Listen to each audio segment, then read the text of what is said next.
En aquesta data capicua de pandèmia, de fet portem 747 dies, i en el que fa 35 de la invasió d'Ucraïna, ha saltat una notícia en què s'ha sabut que l'aparell de l'Estat suspèn totes les recomanacions contra la corrupció que proposa el Consell d'Europa.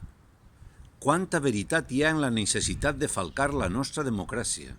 I més encara quan es comprova com el govern central no ha complert ni una sola de les 19 recomanacions que se li feien per a millorar la transparència i el funcionament de l'administració i per prevenir la corrupció.